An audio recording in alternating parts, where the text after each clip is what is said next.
मी दिलीप रामराव काकडे, राहणार भुईखेड, हल्ली मुक्काम गजानन प्लाझा, महर्षी शाळेजवळ, रिंग रोड, नवसारी, अमरावती. बेंबळा प्रकल्पाची उंची पूर्वनियोजित करण्याबाबत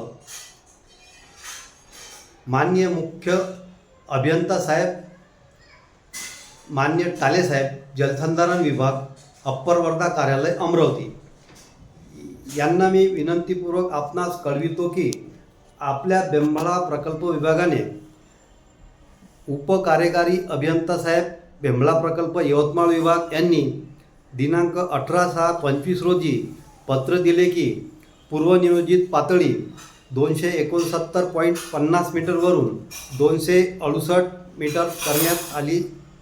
खरे पाहता आपण विनाकारण पाण्याचा विसर्ग मोठ्या प्रमाणे करून पाणी साठवण क्षमता कमी दाखवून पूर्वनियोजित उंची वाढवणे शक्य नाही असे म्हणणे म्हणजे दिशाभूल करण्यासारखे वाटते.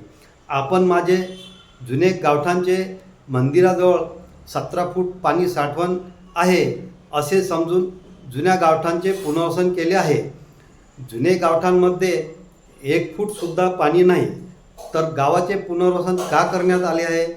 त्याकरता शासनाचा अमाप पैसा का खर्च करण्यात आला आहे? याला कोण जबाबदार आहे?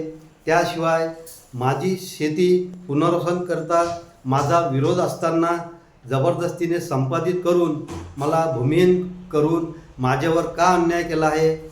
एकतर आपण धरणाची उंची पूर्वनियोजित करा, अथवा माझे संपादित केलेले शेत आणि जुने गावठाणातील माझे राहते घर मला परत करण्यात यावे, ही नम्र विनंती.